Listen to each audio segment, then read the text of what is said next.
that's considered the marketing savior for the sport. So many people were also painting her out to be the problem. She could never do enough. She could never speak out. Since they've been in the league longer, some senior players believe they deserve better paying contracts too. That's why they're unhappy with Caitlin Clark's recent offer from Europe. Game is physical. Caitlin is helping to grow the league. These women understand that, but she cannot be babied as a rookie.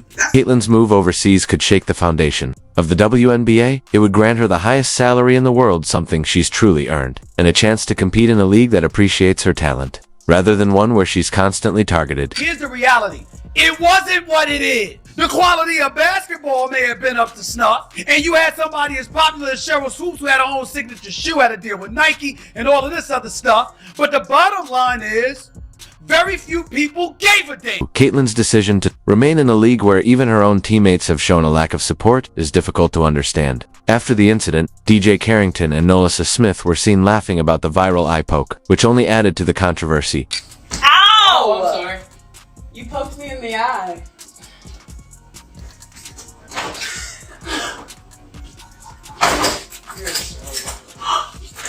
You're an 8-year-old.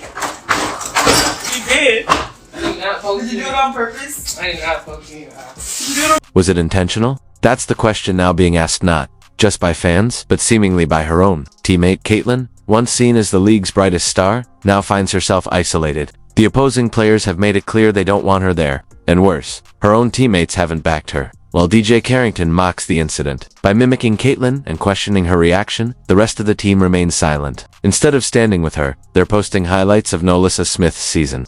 Maybe it's time for Caitlin to seriously consider the EuroLeague offer. Let the WNBA realize what they've lost. Wonder if Caitlin, in every post-game press conference, she came out and talked about the kind of hateful comments that she was getting. If she came out and told everybody the reason why she has personal security that goes with her every single place, it's a lot. And so it's not just Caitlin Clark fans or Indiana Fever fans. It is not all going in one direction. Caitlin Clark's potential deal with a European team isn't just another transfer. It highlights the growing gap between the opportunities available to certain WNBA players and those who can command global attention. So why is this move causing such a stir within the league? Many seasoned veterans haven't received offers from top international clubs like ASA, yet Caitlin, new to the professional scene, is already drawing interest on a global scale. Even A'ja Wilson, one of the biggest names in women's basketball, hasn't seen the kind of international deals now being offered to Caitlin. And it wasn't to the degree of Caitlin Clark being on that basketball court and people watching her, but nevertheless,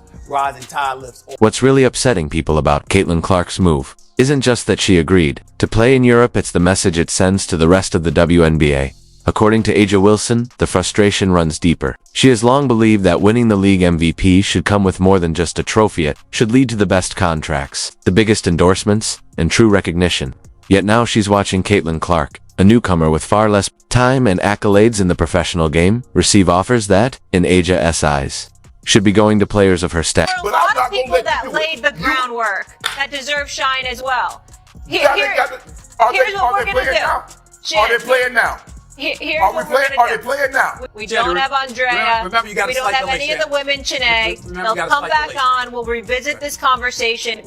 Although A'ja Wilson earned the MVP title, she didn't attract the same crowds at the WNBA level, and that only adds to her frustration. It underscores a tough truth. Talent and success don't always guarantee financial rewards. Meanwhile, Caitlin Clark's college games were consistently sold out, packed with fans eager to see her in action.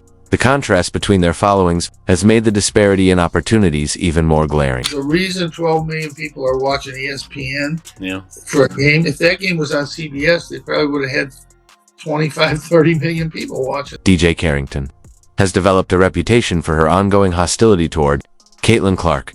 Their on-court tension reached a boiling point during the now infamous eye poke incident, which left Caitlin with a black eye. Rather than showing remorse, Carrington mocked the situation, deepening the divide between them. But this wasn't just a one-off moment. It reflected a deeper, long-standing resentment. Much of this appears to stem from the growing disparity in recognition. While Carrington is undoubtedly a talented player, she hasn't received the same level of attention or success as Caitlin. Watching Caitlin's rapid rise despite her being new to the league has only intensified those feelings. The eye poke incident and the mocking that followed felt less like competitive fire and more like a personal statement against someone whose stardom continues to soar.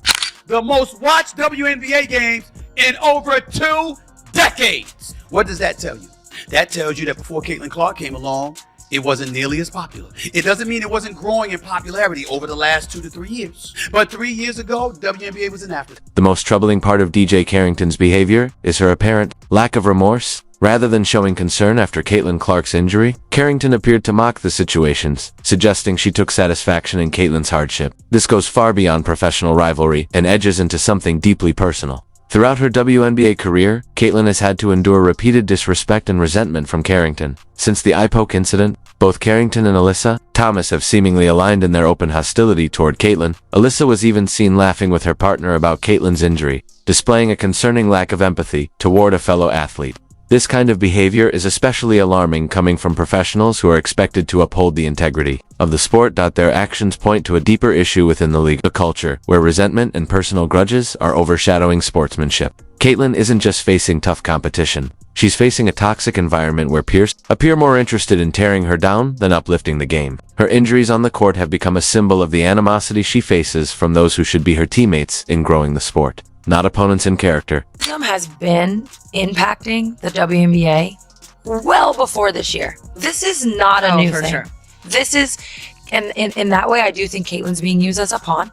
Caitlin didn't bring racism to the WNBA. This has been. The challenges Caitlin Clark faces go beyond tensions. With opposing WNBA players, they extend to her own team. The Indiana Fever, in professional sports, a team is meant to be a place of unity, trust, and mutual support, especially when adversity strikes. Players are expected to stand together, not just to win games, but to uplift each other through setbacks and injuries. Unfortunately, Caitlin's experience with the Fever has been far from that ideal. When she was clearly injured, instead of rallying around her, the team's response felt indifferent. There was no strong public support, no meaningful acknowledgement from teammates or staff. For a player who has brought so much attention and value to both the team and the league, this silence likely felt like a deep betrayal. It wasn't just about being hurt physically. It was about being left to navigate that pain alone. What's more troubling is that this wasn't an isolated incident. The pattern suggests a larger cultural issue within the organization, one where individual accomplishments are celebrated selectively and loyalty is uneven.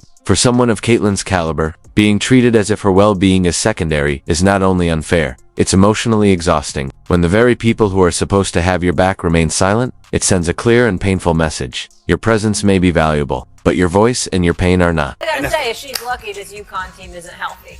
And that's a true statement. That's not. That's wrong, Molly. Monica, That's wrong, Molly. Molly, like it's 5 excuses. top players, It's am I excuses, right? Molly. It's Major excuses. injuries. You would not be saying that if it wasn't UConn. Major stars not playing. Listen, You excuse gotta me. go. It's her against Caitlin Clark. Stephen A. Ain't no excuses. Stephen You A. got there. Wait a No, minute. want to hear that now. Stephen A. Let me tell you, if Paige Georgetown Becker- get back in the mix, I'm gonna be insufferable. I'm just telling you that now. What? If Paige Beckerson basically missed 2 seasons, I don't know if we'd be talking Come about on Caitlin Clark. Such treatment can lead players to lose confidence and feel isolated, which ultimately impacts their performance and overall experience in the league. For Caitlin Clark, it raises a difficult but necessary question. Is the WNBA, and more specifically, the Indiana Fever, the right place for her to build her career? When your own team doesn't show up for you in moments that matter, it becomes harder to justify staying. This lack of support only adds weight to the possibility of Caitlin exploring opportunities in Europe, where she could not only earn a higher salary but also find a more respectful and encouraging environment. European leagues are known for valuing their top talent, offering the kind of professional structure and emotional backing that Caitlin hasn't consistently received in Indiana. If things don't change,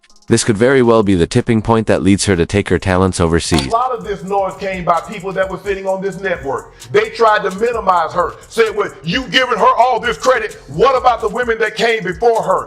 What the women came before her, what they did cannot be taken away. That ain't got nothing to do with Caitlin. The WNBA, which has long struggled to compete with other major sports leagues, stands to lose more than just a player. If Caitlin Clark leaves, it risks losing its momentum. Caitlin has the rare ability to draw in new fans and elevate the league's visibility. Her potential move to Europe raises serious concerns, not just because of her star power, but because of the precedent it could set. If one of the league's most marketable and talented players chooses to seek better opportunities overseas, what's stopping others from following suit? The WNBA could soon find itself without many of its brightest stars, weakening its ability to grow and engage fans. Caitlin's departure wouldn't just be a loss, it could be the tipping point that sends the league into a downward spiral, threatening to undo years of hard-earned progress. I know when they got eliminated from the playoffs, the attendance drop.